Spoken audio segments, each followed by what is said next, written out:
Hello, welcome to another Tonalist landscape oil painting demonstration with your painter in residence, M. Francis McCarthy, and welcome as well to day 9 of the Past Masters series, volume 2. The painting I'm doing a study after today is by a guy named Van der Neer. What's the name of this thing? I don't even know.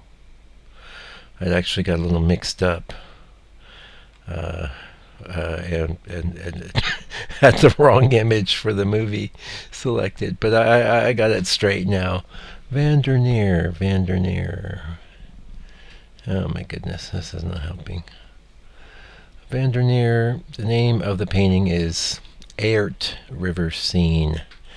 Yes, and this is a pretty old painting. I think it's probably the oldest painting I've done a study after. It's tonal in nature, though, so I felt it applied. And a lot of the paintings by the old Dutch guys, that certainly applies. Sorry, there's going to be a little bit of a pop here. There we go. Just moving that microphone so you can hear me clearly. Geez, if I had my act together, I'd pull up some information about Van der Neer. Let's see if I can do that in Google as we're recording. Just talk amongst yourselves. Talk amongst yourselves for a minute. Sorry, we got some background noise going on here. Van der Neer, artist. Okay, let's see if we can find out about this guy. Wikipedia, good old Wikipedia. Oh, I see some really nice little paintings. Wow, 1603 to 1677. Landscape painter of the Dutch Golden Age, specializing in small night scenes lit only by moonlight and fires, and snowy winter landscapes, both often looking down a canal or river. He was contemporary of Hobbema, I know that. Meindorf Hobbema, I've heard of him. And like the latter, he lived and died in comparative obscurity. Wow, I like some of these night scenes he did. I'm going to have to snag these. You know what? I would say it's. Oh, his name is Aert Van der Neer. Aert. You can Google that if you like. I'm not going to read all this stuff in here. There's a lot in here. Suffice to say, I don't know much more about him than you do, except that I really dug this painting of his and thought it would be great to do a study, and it is by a long ways the oldest painting I've done a study after yet. And you can really tell because it's really dark, and people give me some questioning about the darkness of my work, but I've never done a painting quite this dark until now, and a lot of that is who knows. Some of it may be from the fact that, well, first of all, clearly he's doing night scenes. Secondarily, it could be varnish staining, which is making it come off even darker. But I think a lot of it is really people weren't as concerned about dark paintings in the old days. They didn't live in these bright contemporary houses with white walls. Things were a lot more. You had paneling, you had paper, you had brick, you had this, you had that. You didn't have a lot of drywall, I wouldn't think, and a lot of bright modern lights and things like that. All of that kind of lends itself to brighter paintings, and geez, maybe I should start doing brighter paintings. What can you do? I do the paintings I do because they're the paintings that are in me. I definitely resonate with a bit of a darker palette, and Van der Neer probably didn't even know he was. So he's doing night scenes. Gosh, I see him looking at a couple of this. If you go to Wikipedia, you'll see a couple of his paintings that are really cool. I might do some studies of those down the road as well. I really had a lot of fun doing this. I really, it was just very different, and that's always cool. And speaking of different, I have to promote my new figure painting channel here. If you're not into figurative painting, just maybe, I don't know, tune me out for a minute, whistle a little tune or something to yourself. But I'll be putting a link to that new channel directly under the video here, so click on it. I wish I had a YouTube quick name. You could put YouTube M. Francis McCarthy Nude Figure Studies. It'll pop right up because that's the name of the channel. But you know, I only have 1 or 2 subscribers now. I don't even know. Maybe it was only 1. It might have been me, and that was me. I have 2. I have a second subscriber. Thank you, whoever it was that subscribed. I really appreciate that. And there's going to be some good stuff there. Let me tell you, there will be.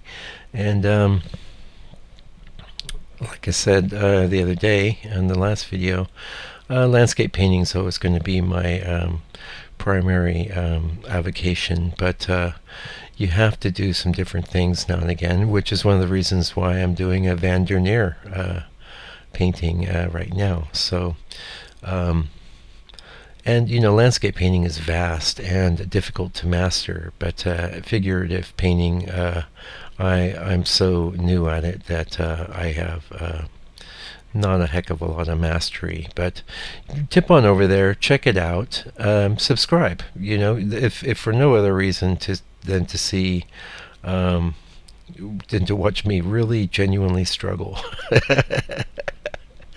Anyway, that's enough of that.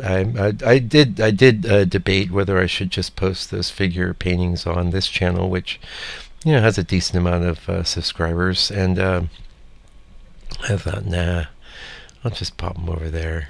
You know, I'll do something separate, because you may or may not, people that are interested in tonalism and landscape painting may not be into the sort of figurative work that I'm doing, but I'm enjoying it. I really am. And like I say, it's stretching my brain out, and it's making me a better painter. And at the end of the day, that's what it's about.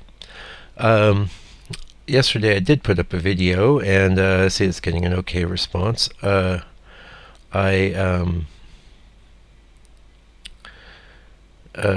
I was in the studio. I was painting yesterday. Yesterday I painted another past master of a, it was a, I want to say an S, but something's telling me it was not an S. Oh, no, it was one of these Dutch guys. Sorry.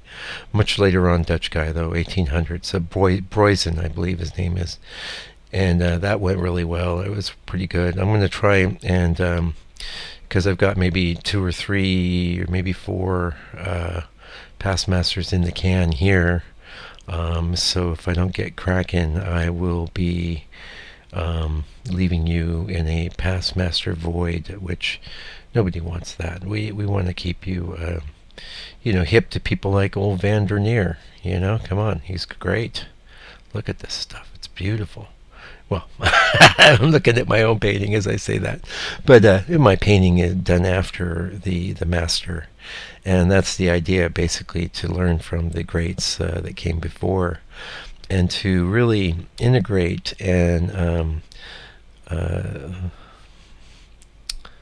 how do I want to put this? Synthesize the great painters that came before. I think all of us that are painters, modern painters, you know, it's one thing to just get yourself some tubes of paint and start slapping it on a canvas, making copies of photos and things, but it's entirely another to be connected to art history and to what's come before, and to know what sort of heights have been scaled by humans in the previous eras. You know, that's very valuable to me. And if you're following this channel for any length of time, I imagine it would be valuable to you as well. And that doesn't make us a majority, of course. It makes us a huge minority. But that's okay. You know, I've never been the kind of guy that worried about that sort of thing. I've always been somebody that just followed their own sort of guideposts and signs, and especially when it comes to art and music and things like that. I like what I like, and you know, I have to say, if you do a study after a guy like this Neer, you'll gain a really big appreciation for his work, you know. Like, first of all, for example, this color that looks like blue, that's not blue. That's gray. It's just black and white. You know, blue pigments were exceedingly expensive in the old days, so a lot of times to get the feeling of blue across, what they would do is use gray, but it's surrounded by other warmer tones which make it seem like a blue. And when you look at that, you just go, oh, it's blue, you know, but it's not blue. In fact, I have to say, in quite a lot of old paintings, my studies of old paintings, I tend to keep that in mind and, not break out colors like phthalo, although I might do that anyway if it's in moderation. I used a little phthalo yesterday, but it's very subtle. And bearing in mind that phthalo was sort of like the Prussian blue that came before it. Prussian blue being a very intense, sort of greenish blue. Anyway, I can see we're getting close to the end. New subscribers, thank you for subscribing. And old subscribers, I never want to forget you. Thank you so much for sticking around. I really appreciate it. I'll be back real soon with another video. And meanwhile, do me a favor. Take good care and stay out of trouble.